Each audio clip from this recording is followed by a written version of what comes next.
Le rêve, c'est la vie. Et le rêve est plus vrai que la réalité. On y agit soi, vraiment soi. Si on a une âme, elle est là.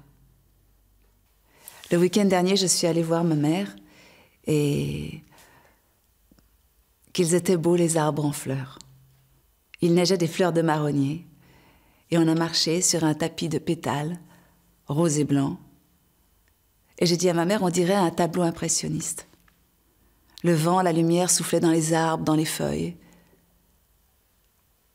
Et je lui ai dit, tu sais que je dois dire quelques phrases sur la peintre Berthe Morisot.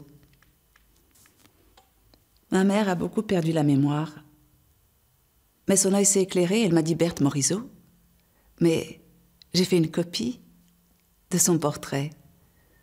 On est monté chez elle et j'ai pris en photo ce portrait de Berthe Morisot, peint par Manet, copié par ma mère. Et c'est un tableau que j'ai vu toute mon enfance dans le salon. J'ai lu toute la correspondance de Berthe Morisot. J'avais envie qu'on puisse l'entendre parler. On y voit cette envie de nouveauté dans la peinture, cette envie de faire quelque chose qui n'a pas été fait, d'être vraiment dans l'inconnu et bien sûr faire partie d'un mouvement, les indépendants, les impressionnistes. C'est un mouvement où ils ne sont pas tous d'accord, c'est un mouvement où il y a beaucoup de bruit, où on se dispute, où on débat et en plus décider de faire partie d'un de ces salons, comme le Salon des indépendants, c'était déjà s'offrir à la critique des journalistes critiques qui vont trouver que ce n'est pas du tout selon les règles de l'art. Donc voilà, c'est faire de la peinture d'une façon un peu révolutionnaire. Comme on pourrait penser, en tant qu'actrice, ça fait penser à ce moment de la nouvelle vague, où tout à coup on descend, on quitte les studios, on va dans la rue, on va caméra à l'épaule, on va avec la lumière naturelle, on va essayer d'attraper l'instant et parfois on voit pas les acteurs, on voit leur nuque, on voit leur épaule et c'est comme ça qu'on les filme parce qu'on essaye de travailler avec l'instant et puis de faire un cinéma d'auteur qui ne soit pas un cinéma de narration, mais un cinéma poétique, parce que tout simplement un cinéma qui appartient au ressenti. Il y a un tempérament extrême chez Berthe Morisot. Elle a une puissance de travail énorme.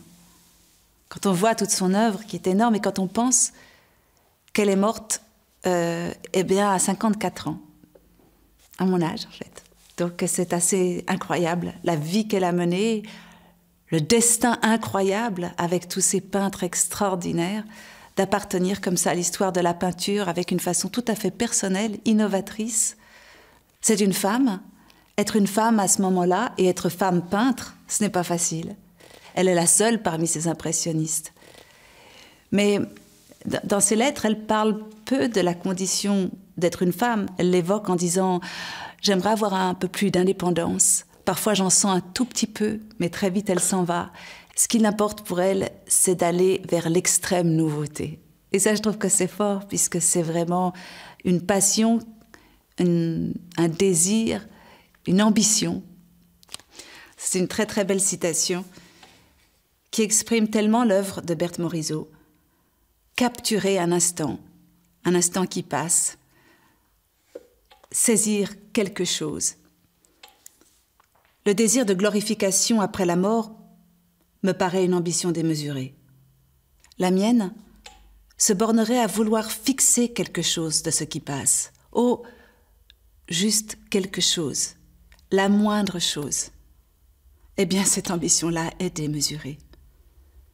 Une attitude de ma fille Julie, un sourire, une fleur, un fruit, la branche d'un arbre, ou quelquefois un souvenir plus spirituel des miens. Une seule de ces choses me suffirait.